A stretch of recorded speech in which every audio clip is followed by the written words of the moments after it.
On se retrouve donc au cœur de la salle polyvalente sur le salon d'habitat de Laval, maison et jardin. Et donc pour cette nouvelle table ronde, j'accueille deux professionnels, on va dire plutôt deux conseillers, qui sont là pour vous accompagner sur le salon, avec Guillaume Moin, de l'espace Info Énergie à Laval, et Laura Lebon, qui est donc animatrice et coordinatrice à l'espace Éco. Voilà. Alors le thème, évidemment, le thème qui est très cher à nous consommateurs, c'est de faire des économies dans notre portefeuille, évidemment des économies d'énergie. Alors moi Guillaume, j'aimerais savoir aujourd'hui quels sont les avantages que l'on peut avoir justement lorsqu'on fait des économies d'énergie, entre autres pour l'isolation. Tout d'abord, vous allez faire une économie, c'est pas une économie, vous allez gagner en confort. Voilà, on parle de gagner des choses. Donc vous allez gagner en confort, mais aussi économiser de l'argent, puisque du coup, en isolant sa maison, sa demeure, son logement, vous allez consommer beaucoup moins d'énergie et donc dépenser moins d'argent. Ça permet de faire un entretien, une maintenance de la maison qui va permettre de la maintenir au niveau de sa valeur patrimoniale et surtout avoir quelque chose qui au global sera confortable. Alors, est-ce qu'il y a des normes justement en vigueur dans l'isolation ? Alors, pour l'isolation, il y a les normes dans le cadre de la réglementation thermique 2012 pour tout ce qui est construction des logements.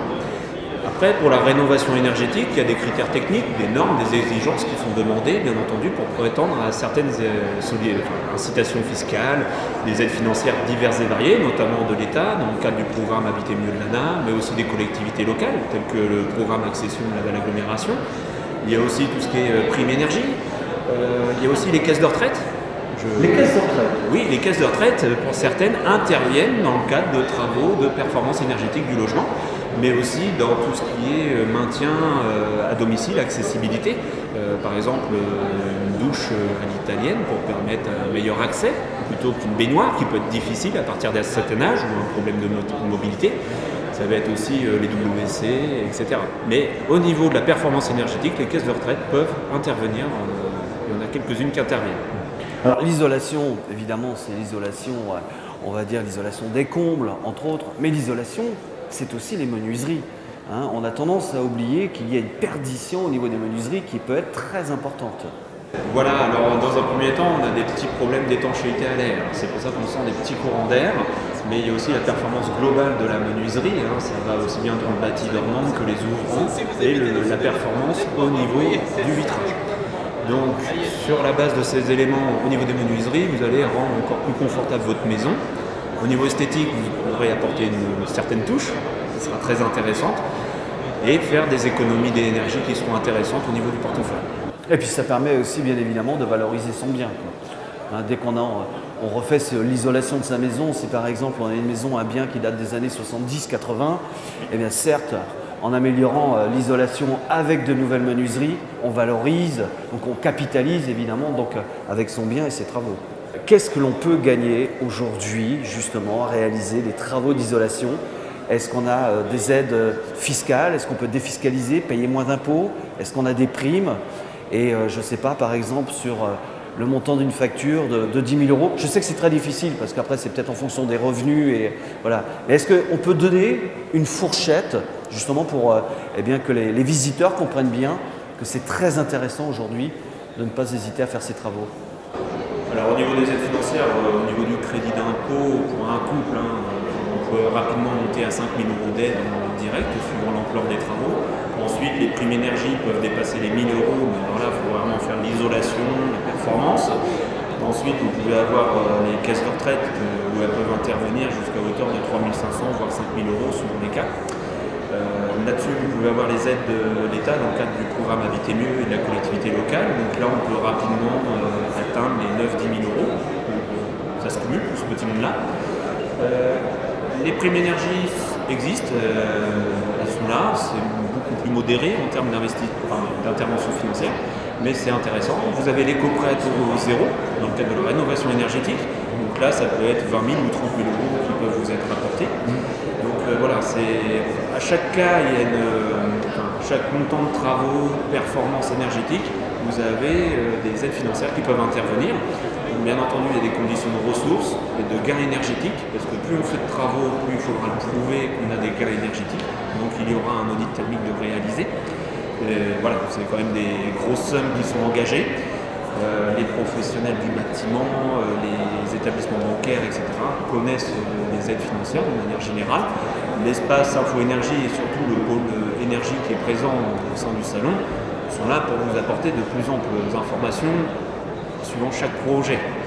Voilà, est-ce qu'aujourd'hui, dans le système, parce qu'on était dans l'isolation, on pourrait évidemment garder la chaleur dans sa maison, est-ce que vous allez conseiller un système de chauffage plus qu'un autre, où aujourd'hui, quel que soit, je dirais, l'accessoire que l'on va utiliser, le matériel qu'on va utiliser pour chauffer sa maison, on a des performances exceptionnelles? Alors, globalement, il faut raisonner en termes de rendement. C'est qu'est-ce qu'on veut comme rendement? C'est un rendement saisonnier sur la saison de chauffe. Et après, par rapport à tel ou tel matériel, je rappelle que ce sont des gens qui vivent dans la maison, dans le logement. Et donc, il faut bien prendre en considération ce qu'ils attendent comme confort et comme utilisation.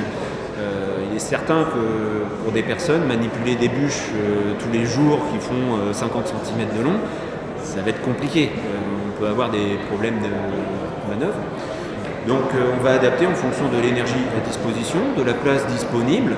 Voilà, il y a plusieurs situations possibles, mais généralement l'éventail de choix se réduit rapidement à une ou deux ou trois solutions au grand maximum, qui répondra bien aux besoins et aux attentes du consultant. Alors Laura, là on va parler, donc je rappelle que vous êtes animatrice et coordinatrice à l'Espace Éco. Là vous êtes présent sur le salon, vous, pour sensibiliser les visiteurs, les Mayennais, voilà, sur les gestes éco. Voilà, ça consiste en quoi exactement les gestes éco? Éco et par la suite écolo. Voilà, alors Espace Éco, notre objectif c'est de sensibiliser l'ensemble des Mayennais aux économies d'eau et d'énergie pour au final gagner à peu près 200 € sur l'année en consommation d'eau et pareil pour la consommation d'énergie. Donc ce sont plein de petits gestes qu'on peut mettre... Alors ça passe justement par quel geste? Je pense que c'est des gestes de tous les jours finalement. Voilà, c'est des petites habitudes qu'on peut mettre en place et qui derrière nous font gagner beaucoup. C'est par exemple éteindre l'ensemble de ses veilles sur ses appareils en plaçant des multiprises avec des interrupteurs. C'est poser des petits mousseurs sur ses robinets, mousseurs aérateurs, qui vont nous permettre de passer à un débit de 15-20 litres par minute à 5 litres par minute. Ou c'est également bien choisir ses ampoules aussi, choisir des ampoules LED et selon l'efficacité lumineuse par pièce. Alors, là on fait des économies, donc on va dire écologiques certes, parce que de toute façon on va moins consommer, donc systématiquement on va dire protéger, préserver un peu plus notre terre. Mais il y a vraiment une différence sur un plan économique quand on fait ces petits gestes. Voilà, nous on a vraiment choisi cet angle-là, économie sur le portefeuille avec Espace Éco, puisque par exemple éteindre ses veilles c'est déjà 150 € de gagné sur sa facture par an. Donc avec 150 €, voilà, 150 €. Je pense que tout le monde préfère mettre ça dans autre chose que dans ses factures à la fin de l'année. Choisir des ampoules LED, c'est une cinquantaine d'euros aussi économisés par an. Et puis sur l'eau, rien qu'en plaçant des mousseurs économes et une douchette économe, on est entre 150 et 200 € d'économie par an. Alors vous les sensibilisez comment justement ces consommateurs? Vous avez plusieurs moyens de communication, comment ça se passe? Voilà, alors notre projet Espace Éco est ouvert depuis début mars pour une durée de 3 ans où on va retrouver un logement pédagogique sur le quartier Saint-Nicolas à Laval, où on va retrouver en fait un appartement témoin avec chaque pièce du logement et tous les éco-gestes qu'on peut mettre en place. Et également, on a un deuxième outil qui est l'appartement itinérant qui est présent aujourd'hui sur le salon de l'habitat et tout le week-end, où c'est une tente qu'on déplie, où on retrouve une simulation d'un appartement témoin et puis tous les petits éco-gestes qui sont à mettre en place dans chaque pièce. Alors c'est une question, je dirais, de mentalité. C'est vrai qu'il va falloir faire bouleverser, changer les mentalités, mais c'est aussi une question d'éducation. Je pense que ça peut être intéressant déjà, ne serait-ce qu'au niveau de l'âge scolaire, de pouvoir eh bien justement informer les enfants. Il y a des missions qui sont réalisées dans ce domaine? Alors on le voit bien en effet, quand on a des enfants qui viennent sur notre appartement, parfois les enfants mettent plus de choses en place donc que les vous faites parents. venir les enfants. Voilà, alors les enfants viennent par le biais avec leur famille en fait sur le logement. Notre objectif pour 2017 c'est d'adapter nos animations aux enfants. Parce que là on voit bien l'électricité c'est compliqué, il faut qu'on puisse l'adapter. Donc c'est notre objectif pour 2017 pour ensuite intervenir dans les écoles, dans les TAP, etc. Alors ça c'est valable pour le particulier, mais vous avez aussi une action au niveau des entreprises, non, sur le département? Comment ça se passe pour sensibiliser justement les entreprises? Alors notre appartement itinérant, on peut se déplacer vraiment sur tout le département de la Mayenne, à destination des habitants, des professionnels. Donc on intervient à la demande de collectivités, d'entreprises, de professionnels du social, mais vraiment toute personne peut faire la demande pour faire intervenir le stand sur son territoire ou dans son entreprise également. Guillaume, vous qui êtes à l'Espace Info Énergie depuis quelques années, vous avez senti déjà on va dire un changement des mentalités. Les consommateurs sont beaucoup plus attentifs à leur consommation, ils font très attention. Ils sont très attentifs à leurs factures. Très attentifs. Mais comme tout le monde, on est bien d'accord. Alors c'est quand on commence à interpeller, on est interpellé par la part de la facture d'énergie dans le budget familial qui fait qu'on va mieux regarder ce qui se passe dans la facture. De ce fait, on va faire le tour des équipements à droite à gauche de la maison, savoir ce qui est possible ou pas à conserver pour conserver bien entendu son confort de vie. L'objectif, c'est de ne pas vivre avec une bougie. Enfin, c'est bien. On est bien d'accord, voilà. On aime bien son confort, il ne faut pas exagérer. Mais c'est sûr qu'il faut quand même être très attentif. Voilà, tout à fait, ça passe par énormément de choses. Par exemple, isoler sa maison, c'est comme moi, bon, vous avez vu, j'ai une isolation des combles qui est très légère, donc je mets un bonnet le matin. Sur la maison, c'est pareil. Voilà, c'est dans la même idée. Quand je conduis très rapidement, que j'ai le pied lourd à faire des démarrages sur les chapeaux de roue, etc., il est certain que je passe plus vite à la station essence que si j'ai une conduite, comme on dit, éco-conduite, mais c'est une conduite normale, sécurisée, qui permet d'avoir une autonomie beaucoup plus importante. Voilà, c'est gérer son énergie, comment je souhaite la gérer. Et aujourd'hui, et depuis quelques années, vu le prix des énergies qui ne cesse d'augmenter, ça passe aussi bien par l'isolation, le confort, mais aussi les petits gestes au quotidien. Ça paraît petit, mais si vous faites l'ensemble des gestes au quotidien pour l'ensemble des Mayennais, ça représente des centaines de milliers d'euros, voire des millions d'euros, rien qu'en Mayenne. Vous voyez, 200 € par logement en Mayenne, il y a combien de logements en Mayenne? On a un paquet. Donc du coup, là, c'est des millions d'euros qui sont économisés par des petits gestes. Alors Guillaume, si on a envie de prendre rendez-vous, de vous rencontrer, voilà, de prendre le temps, eh bien, évidemment, d'étudier le projet, en tenant compte justement des atouts, parce que là, vous nous présentez des atouts pour l'amélioration de son habitat, comment ça se passe? Où est-ce que l'on peut vous rencontrer? Voilà, alors en fait, il y a un numéro départemental, un numéro unique départemental au niveau téléphonique, c'est le 02 52 46 00 00.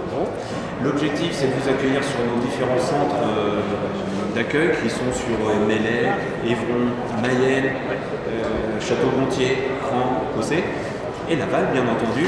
Donc en fait, vous aurez un conseiller qui répondra à vos premières interrogations et après, on conviendra d'un rendez-vous avec vous sur une des permanences qui sera le plus adapté pour vous, le plus facile et le plus aisé.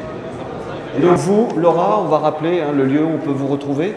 Voilà, donc nous, notre projet est basé sur le quartier Saint-Nicolas, au 29 rue Lannes. On peut venir visiter le logement sans rendez-vous le mercredi 10h midi, 14h, 18h et le vendredi après-midi de 14h à 17h. On peut prendre également contact avec moi au 02 52 46 01 21. Voilà, je pense qu'on a toutes les informations, sachant évidemment qu'on peut vous retrouver donc jusqu'à dimanche, on est d'accord Guillaume, dans le stand. Et vous êtes accompagné aussi donc, de d'autres justement instituts qui sont là pour vous aider. Tout à fait, il y a la FDQMA qui représente le relais pour énergie, tout projet de chaudière à bois, vous pouvez aller voir le technicien en place. Il y a l'association Solia qui s'occupe de tout ce qui est montage technique, administratif et financier des dossiers ANA, Programme Habiter Mieux et des collectivités locales. Vous avez aussi l'ADIL, l'Agence départementale d'information du logement. Guillaume, je pense qu'on a fait le tour. On pourrait encore en parler pendant, pas des heures, mais je sais qu'il y a tellement de choses à savoir. En tout cas, moi je suis toujours très attentif aux conseils que vous donnez. Merci Laura aussi d'être venue. Donc je vous rappelle, on avait Guillaume Moin donc, de l'Espace Info Énergie et Laura Lebon, donc animatrice coordinatrice à Espace Éco. Vous pouvez les retrouver donc, dans leur stand. Il est situé dans la salle polyvalente, en partenariat avec le conseil départemental. Et Guillaume, on aura l'occasion de vous retrouver évidemment tous les jours à 17h. On pourra donc arborer différents thèmes justement pour les visiteurs. Voilà, merci et on vous donne rendez-vous donc demain pour de nouvelles conférences.